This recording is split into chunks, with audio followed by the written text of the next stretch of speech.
Halo, selamat berjumpa kembali untuk audiens saya kelas 11 MIPA ya. Ini pelajaran untuk kalian.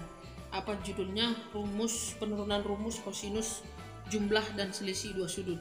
Di video sebelumnya yang untuk anak kelas 11 saya sudah menjelaskan bagaimana cara menurunkan sinus jumlah dan selisih dua sudut. Untuk video ini gilirannya si kosinus. Mungkin untuk video berikutnya adalah gilirannya si tangen, karena trigonometri ada 3 ya, sinus, kosinus, dan tangen. Nah ya, di video ini saya akan menjelaskan bagaimana penurunan rumusnya satu persatu dulu ya, kosinus jumlah dan kosinus selisih. Jadi kamu ikuti video ini supaya kamu dapat penjelasan dari mana rumusnya. Video berikutnya untuk tangen dan video berikutnya saya akan sajikan untuk bagaimana menggunakan rumus itu dalam penyelesaian soal-soal ya. Ikuti pelan-pelan. Nah, sebelumnya saya mau ingatkan kamu, dari video kita sebelum ini kita sudah dapat rumus sinus ya, sinus jumlah dan sinus selisih ini ya, kalau kamu ingat atau kalau kamu tonton video sebelumnya. Dan yang kamu harus ingat sebelum menurunkan adalah ini, rumus korelasi sudut atau relasi sudut ya, di dalam kuadran-kuadran koordinat kartesius ya. Jangan tanya saya ini dari mana, ini seharusnya sudah kamu pelajari di kelas 10, mungkin di bagian matematika peminatan ya. Ini ingat rumus ini kembali ya, sin alfa sama dengan cos 90 derajat kurang alfa, atau cos alfa sama dengan sin 90 kurang alfa. Ini kita bawa dari pelajaran kita di matematika peminatan atau matematika wajib ya sebelumnya. Nah, perhatikan rumus yang ini, yang terakhir ya. Untuk memulai menurunkan rumus kosinus jumlah, kita berangkat dari yang terakhir ini ya. Oke, bagaimana caranya? Kita mulai ya. Untuk yang pertama kita harus menemukan dulu cos jumlah dua sudut, baru nanti setelah itu kita menemukan cos selisih dua sudut. Oke, kita mulai ya. Seperti yang saya bilang tadi ya, yang kita ingat dulu atau kita perhatikan dulu rumus yang terakhir tadi ya, cos alfa sama dengan sinus 90 kurang alfa. Lihat alfa di situ saya sudah tandai merah. Kenapa? Karena alfa di situ saya mau ganti menjadi alfa tambah beta. Alfa yang merah saya mau ganti menjadi alfa tambah beta. Jadi alfa itu satu suku, saya mau mengganti menjadi alfa tambah beta, menjadi dua suku. Nah, rumus itu akan menjadi seperti ini. Ya kan? Cos di atas, cos di bawah. Alfa di atas menjadi alfa tambah beta di bawah. Sama dengan sama di atas dan di bawah, kemudian sinus di atas, sinus di bawah ya. Buka kurung 90 derajat sama kurang.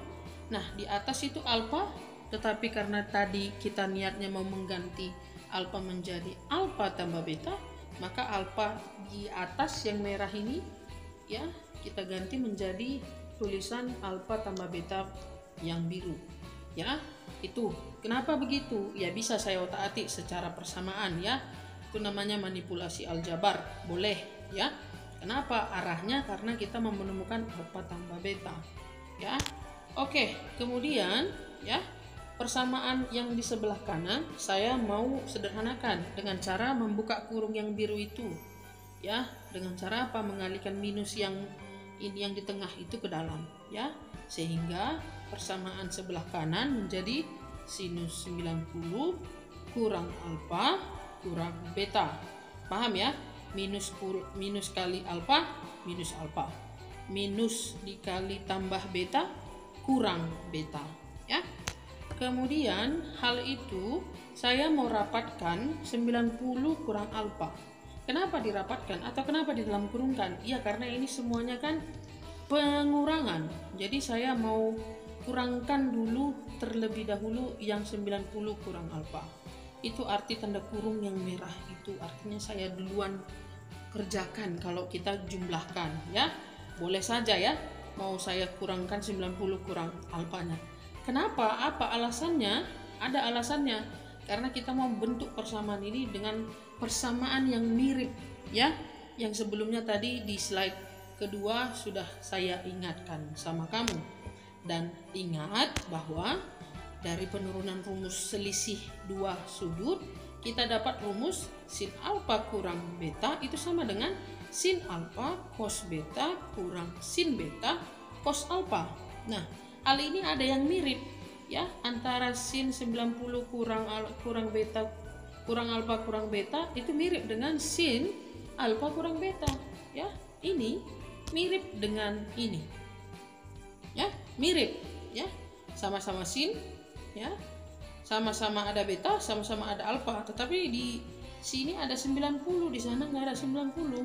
Bisa mirip, ya, mirip aja itu, ya, sama seperti langkah yang sebelumnya. Maka alfa di sini itu sama dengan 90 kurang alfa di sana, ya.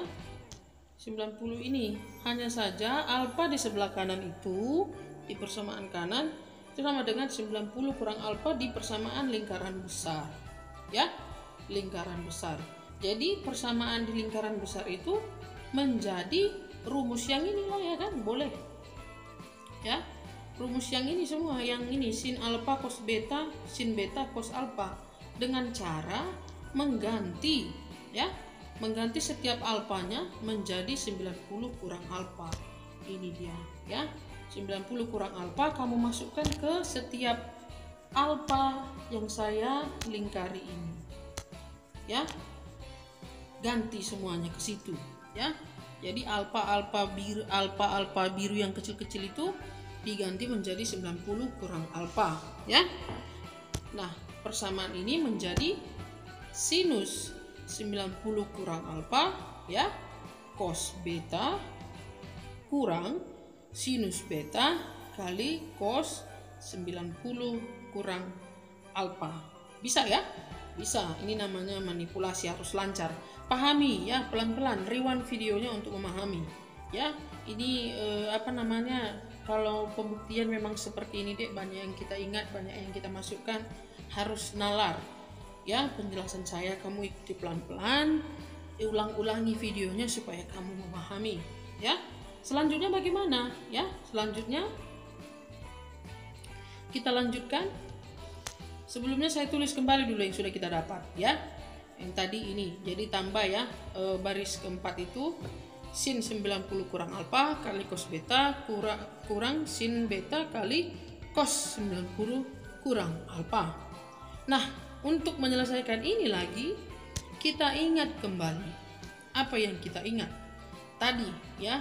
Di slide kedua saya sudah ingatkan kamu bahwa sin alfa sama dengan cos 90 kurang alfa. Nah, ada nggak di persamaan 4 kita ini yang mirip dengan rumus yang di kolom kuning? Ada. Yang mana aja itu? Ini, ya, cos 90 kurang alfa, ya. Kemudian berarti cos 90 kurang alfa nanti kamu ganti menjadi sin alfa, ya. Ya, kamu ganti menjadi sin alfa. Dan ini kamu ganti menjadi sin alfa. Selanjutnya ingat kembali bahwa cos alfa sama dengan sin 90 kurang alfa, ya. Ada nggak di baris keempat ini sin 90 kurang alfa? Ada, ya. Ini. Maka itu sama dengan ini. Maka bisa kita ganti ke sini, ya. Berarti yang biru, ya, kamu ganti biru besar, kamu ganti menjadi biru kecil. Yang merah besar kamu ganti menjadi merah kecil. Kenapa? Karena dalam ketentuan rumus sama mereka. Jadi rumus itu baris keempat bisa kita tulis menjadi kosinus alfa, ya. Jadi yang merah itu, ya, menjadi cos alfa, cos betanya tetap dikurang sin betanya tetap dikali sin alfa. Sin alfa asalnya dari mana? Ini, ya, yang biru besar sama dengan biru besar diganti menjadi biru kecil. Ya, itu ya. Kemudian kita apai? Ya, kemudian nggak bisa kita sederhanakan lagi. Ya, maka sudah kita dapatlah rumus cos jumlah dua sudut itu sama dengan cos alfa kali cos beta dikurang sin beta kali sin alfa. Ini bentuk ini mau saya perbaiki supaya kamu gampang mengingat rumusnya, ya. Cos alfa cos beta kurang sin alfa sin beta, ya, karena mereka perkalian boleh saya ganti-ganti tempatnya siapa duluan di depan, sehingga apa? Sehingga bisa kita sedikit gampang mengingatnya, ya. Cos alfa tambah beta sama dengan cos alfa beta kurang sin alfa beta. Itu tujuannya saya putar. Dan nah, itulah penurunan rumus untuk cos jumlah dua sudut atau cos alfa tambah beta. Ya, jadi untuk penurunan cos jumlah dua sudut kita sudah selesai. Ya, pelan-pelan kamu memahaminya. Videonya kamu putar atau kamu rewind dan replay untuk memahaminya pelan-pelan. Itu tujuannya saya menjelaskannya melalui video, ya dek ya, supaya kamu bisa memahaminya secara perlahan. Nah, untuk cos jumlah dua sudut sudah kita dapat. Selanjutnya apa yang akan kita lakukan, ya? Yang kita lakukan adalah menemukan cos selisih dua sudut kembali, ya, sama seperti sinus, ada sinus jumlah dan ada sinus selisih. Untuk cos juga begitu. Tadi sudah kita selesaikan untuk cos jumlah, sekarang untuk cos selisih. Nah, untuk cos selisih, ya, rumus yang barusan kita dapat itu yang kita pergunakan. Tulis kembali dulu. Cos alfa tambah cos beta sama dengan cos alfa kali cos beta kurang sin alfa kali sin beta. Tetapi saya mau ganti setiap beta pada rumus yang hijau itu menjadi minus beta. Ya, boleh saya ganti, ya, boleh. Maka beta di rumus itu kita ganti menjadi minus beta. Bagaimana jadinya? Jadinya rumus itu bentuknya seperti ini, ya. Ya, setiap beta diganti menjadi minus beta. Ya, pahami pelan-pelan ya, ikuti ya, sama. Pas ya, artinya cos alfa tambah minus beta sama dengan cos alfa nggak berubah, cos beta di atas menjadi cos minus beta kurang sin alfa nggak berubah, sin beta di atas menjadi sin minus beta. Ya, sudah saya ganti beta menjadi minus beta. Dan kemudian ya, lihat, perhatikan cos minus beta dan sin minus beta yang saya lingkari kuning. Ya, kenapa diperhatikan? Ya, untuk kamu mengingat kembali pada pelajaran di kelas 1, ya, di korelasi atau relasi trigonometri di setiap kuadran, ya. Sinus minus beta atau minus alfa pun itu sama dengan minus sinus beta. Ya. Kemudian cos minus beta itu sama dengan cos beta. Maka yang kita lingkari kuning itu gantilah dengan rumus yang baru kita ingat. Ya, rumus yang baru kita ingat supaya jangan ada cos minus beta. Ya, cos minus beta nggak bagus, nggak enak dilihat. Maka rumus di atas menjadi cos alfa, ya, kurang beta. Kenapa alfa kurang beta di bawah? Ini ya, positif kali minus menjadi minus, ya. Kemudian cos minus beta menurut rumus yang kita ingat menjadi cos beta.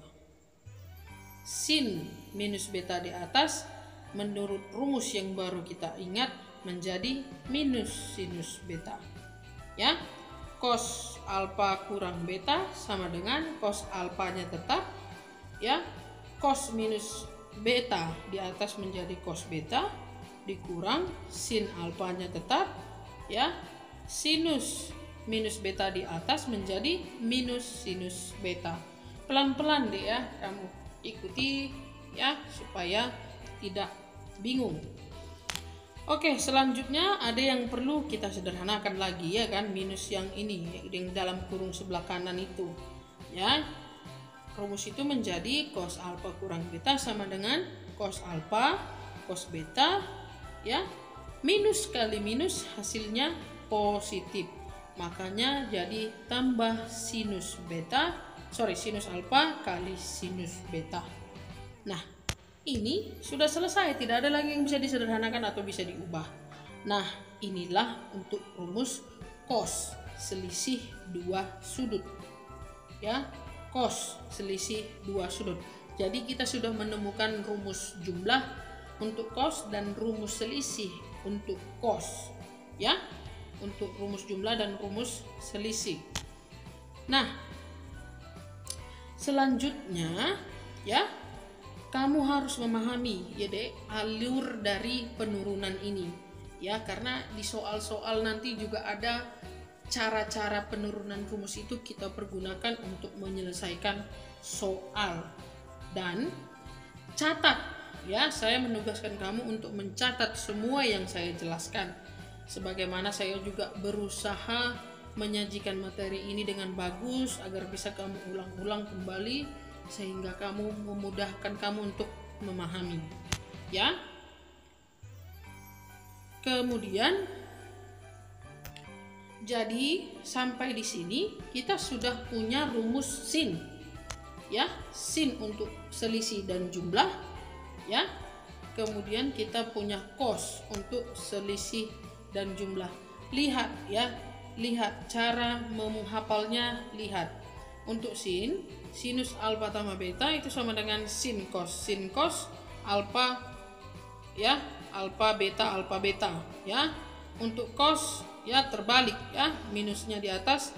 Kalau cos jumlah maka rumusnya di kanan kurang. Kalau selisih maka rumusnya di kanan bertambah. Ada korelasinya, ada cara mengingatnya. Bolehlah kamu ingat atau macam mana caramu untuk mengingat keempat rumus ini, terserah, yang penting harus diingat. Apalagi kita adalah anak kelas MIPA ya, banyak nanti kita pergunakan rumus ini dalam penyelesaian soal-soal ya, harus diingat atau harus dihafal ya, luar kepala ya. Bagaimana caranya itu terserah kamu. Nah, selanjutnya dek, di video selanjutnya kita akan menemukan rumus tangen, dan mungkin nanti sesudah itu saya akan menyajikan video dalam penggunaan rumus sinus, kosinus, tangen, selisih dan jumlahnya. Jadi kita punya 6 nantinya, tapi belum punya 6, kita masih punya 4 ya. Untuk video selanjutnya kita akan temukan 2 lagi ya. Pahami pelan-pelan, catat buku penjelasan saya ini di buku catatanmu, sebagaimana saya juga berusaha memberikan jalan pengajaran ke kamu dengan maksimal, maka kamu harus mencatatnya juga secara maksimal di buku catatanmu ya. Untuk video selanjutnya kamu bisa cek nanti di channel saya. Jangan lupa setelah kamu tonton video ini untuk mengecek kamu sudah belajar atau belum dari video ini. Saya menunggu komentar yang berisi namamu sesuai absen dan kelas ya, namamu dan sesuai kelas. Nanti di kelas saya akan periksa catatanmu. Mungkin begitu aja video untuk kali ini, mudah-mudahan bermanfaat bagi saya dan bagi kamu. Semoga kita tetap sehat dan semangat belajar dalam masa pandemi ini. Terima kasih.